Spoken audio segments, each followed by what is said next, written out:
pagi Bapak Ibu. Gimana kabarnya? Terima kasih. Baik Bapak Ibu guru, pada kesempatan pagi hari ini, izinkan saya mau berbagi praktek baik mengenai implementasi 7 jurus BK hebat yang pernah saya ikuti di Padepokan Malang, gitu ya. Di situ Bapak Ibu guru, kami digodok untuk belajar, diberi jurus terutama untuk kesehatan mental anak dan untuk kedepannya karir anak, daya belajar anak dan lain sebagainya. Semua semangat!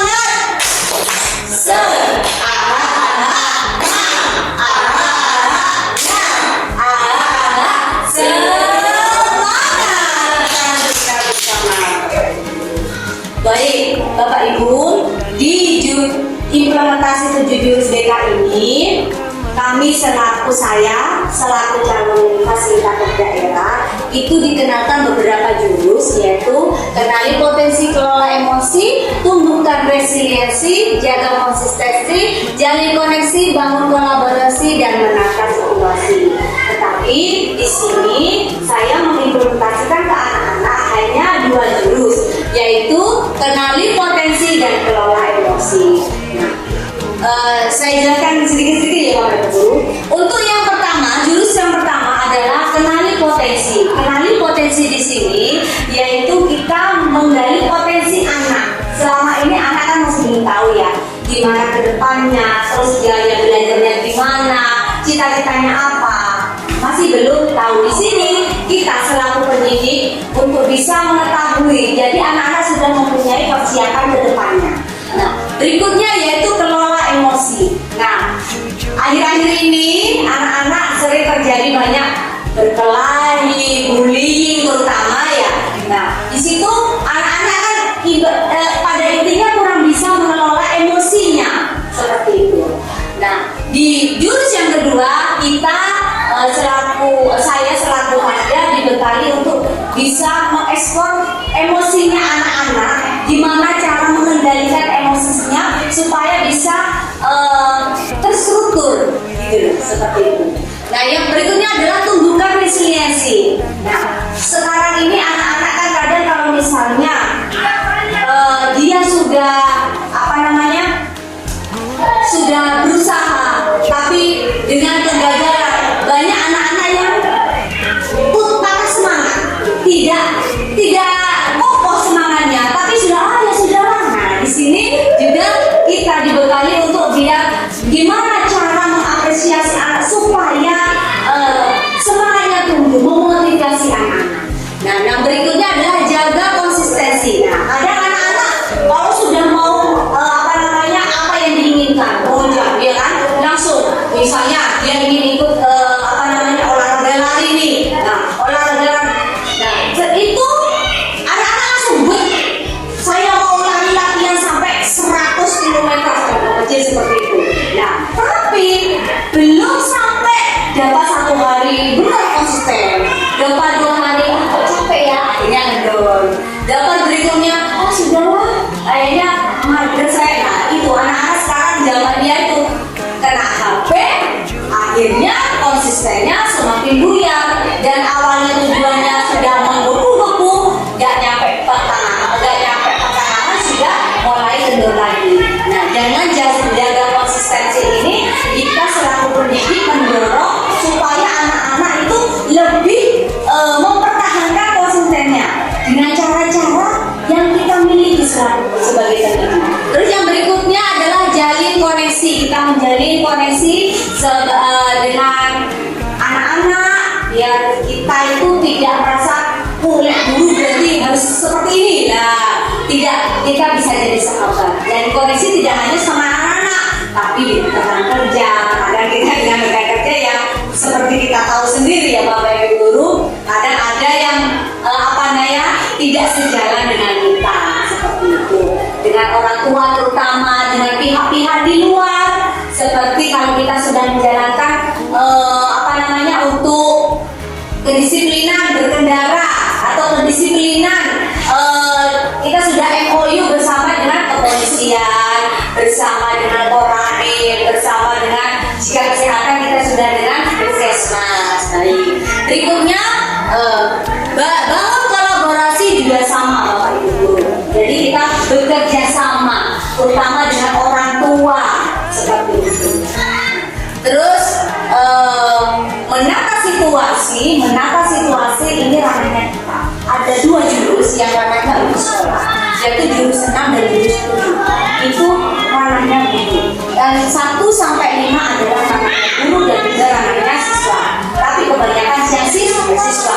Untuk kita adalah jurus yang ke-6 dan ke-7. Yang kelas 9A, nah dengan hasilnya dengan metode ARKA ya. Dan hasilnya ARKA itu adalah metode atau langkah-langkah yang kami implementasikan ke anak-anak, yaitu aplikasi, terus R-nya adalah refleksi, aktivitas, refleksi, yang konseptualisasi, dan A-nya adalah aplikasi. Nah hasilnya dikenali potensi ini, yaitu siswa dapat menentukan karir di masa mendatang serta sekolah lanjutan setelah lulus SMP.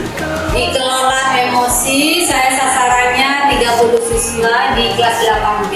Nah hasilnya anak-anak bisa mengelola emosinya dengan baik lewat roda emosi ini atau roda kelola emosi ini. Seperti itu. Jadi di sini ini hasilnya ya, dari hasil ini roda kelola emosi ini. Next. Nah ini dari kedua jurus itu saya mendapatkan situasi yang awalnya kenapa saya memilih 2 jurus itu Bapak Ibu. Yang pertama, siswa belum bisa menentukan sekolah lanjutan setelah lulus SMP. Dan yang kedua, masih bingung dengan cita-citanya seperti saya sampaikan barusan. Yang ketiga adalah siswa kurang percaya diri dan kesulitan mengelola emosinya sehingga berdampak pada prestasi dan hubungan sosialnya. Berikutnya Bapak Ibu, tantangan. Nah, tantangan saya dalam mengimplementasikan 2 jurus ini. Yang pertama, 1, siswa memiliki beragam latar belakang dan tingkat kemampuan yang berbeda. Terus yang kedua, siswa hanya berpegang pada nilai akademik tanpa minat dan bakat. Nah, yaitu anaknya pinter akademik, tapi dia masih belum bisa tahu apa tujuan hidupnya, gitu. Masih belum tahu gimana saya harus melangkah ke depannya, saya harus gimana. Jadi itu. Kan anak-anak sekarang ini, jadi tadi tidak bisa mengendalikan emosinya, terus tidak tahu ini bener apa enggak, itu tidak tahu mereka. Yang penting, oh ini kelihatan keren, oke lah. Nah, oh ini menurut saya, saya biar merasa dapat diakui sama temannya, oke lah saya langsung. Padahal itu belum tentu baik. Nah, di sini anak-anak saya ajak untuk yang pertama, untuk yang kenali potensi ya. Nah, anak-anak saya sediakan suatu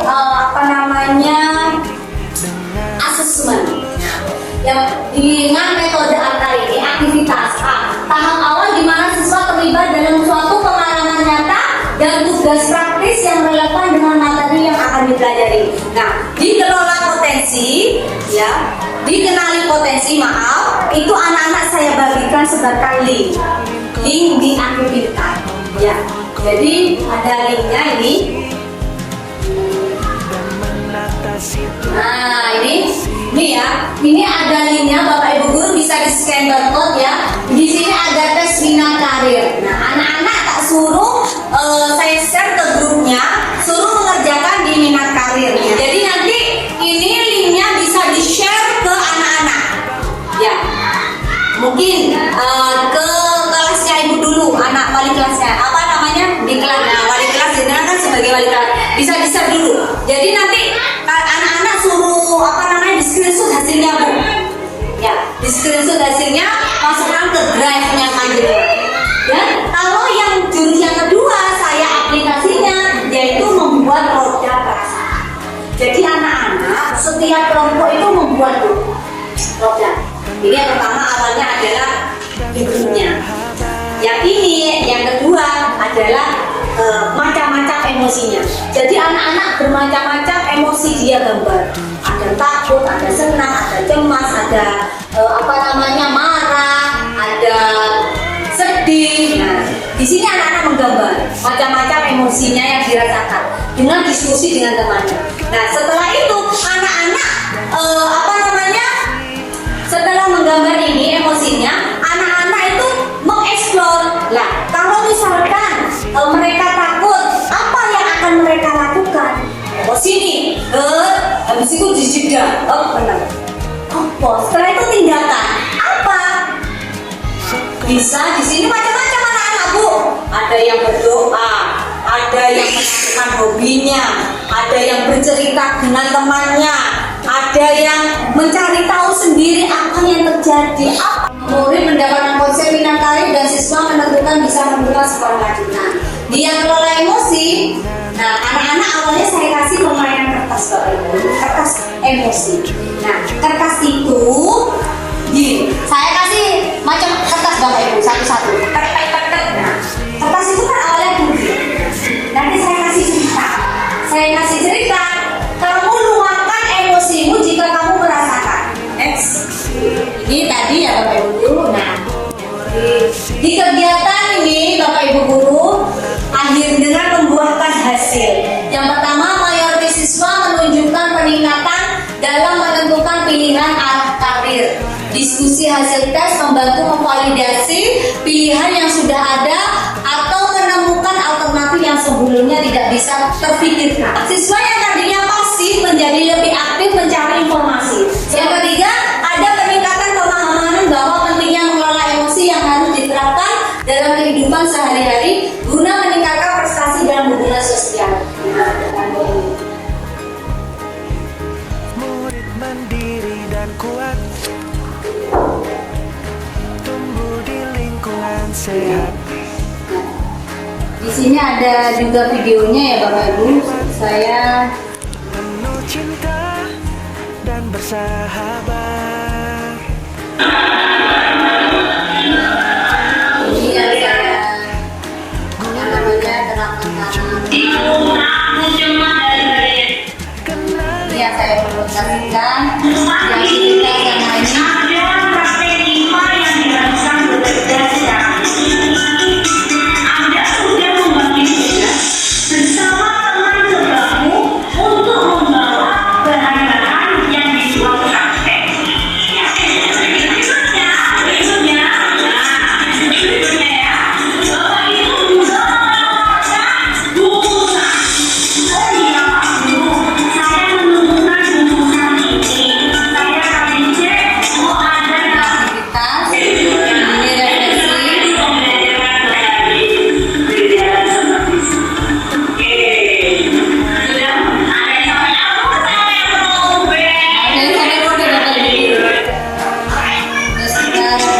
Yang kita sama ini.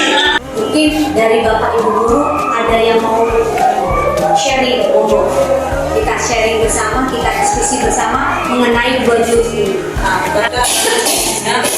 Kalau kalian punya masalah di rumah, kalau ukuran sebenarnya juga sama. Tapi kalau bisa, emosi itu jangan dibawa ke sekolahan.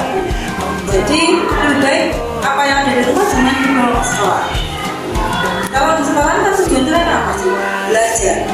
Kalau belajar berarti apa yang kamu pengaruhi gimana? Ya harus kamu gimana sih diterima maksudnya anak-anak itu kesampaikan yang ada di rumah. Sekarang kamu fokusnya di sini, pelajaran apapun fokusnya di sini. Guru kalian itu semua punya masalah pasti, tapi kan nggak dibawa ke sekolah, ya kan gitu.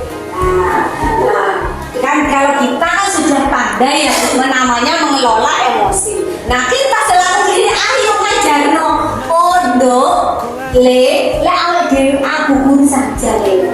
Ya misalnya sumpah le, ya itu kita nggak dibawa ke sekolahan, tapi guru punya cara le. Nah, kita turunkan ke anak-anak gitu loh. Nggak apa-apa Bu, gitu loh. Bagaimana caranya untuk mengatasi anak yang pendiam, yang pada akhirnya anak ini mudah tersinggung.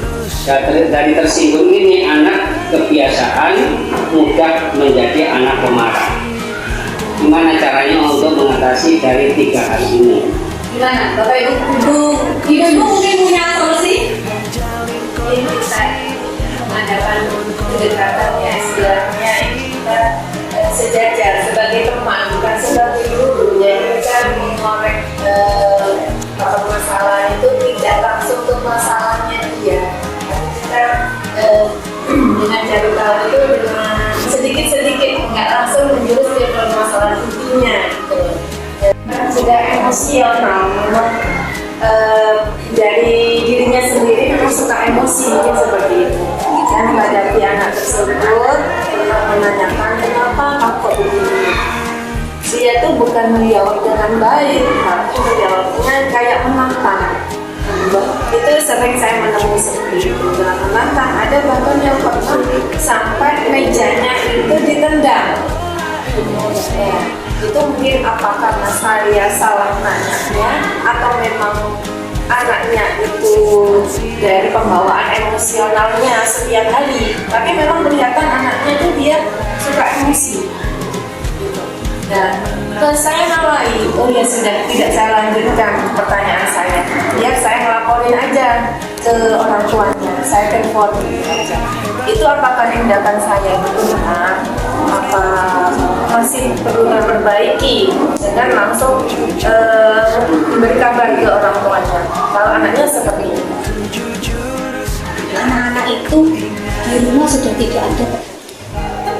Mungkin mereka di sini juga mencari perhatian, ya. Tapi salah gitu loh. Intinya mereka itu mau diperhatikan. Nah, kalau saya menghadapi anak kayak gitu, kayak apa? Itu saya libatkan. Apapun eventnya dilibatkan. Dan memang perlu dampingan karena mereka ingin diperhatikan sebenarnya, karena di rumah dia tidak mendapatkan suatu perhatian. Nah kalau dia selalu dilibatkan apa dengan aktivitas apa, maka dia akan bertanggung jawab.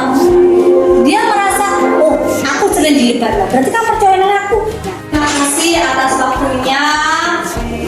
Hari ini kita mantap sekali karena keterbatasan waktu juga, mau diskusi terlalu panjang juga, waktu juga tidak memungkinkan.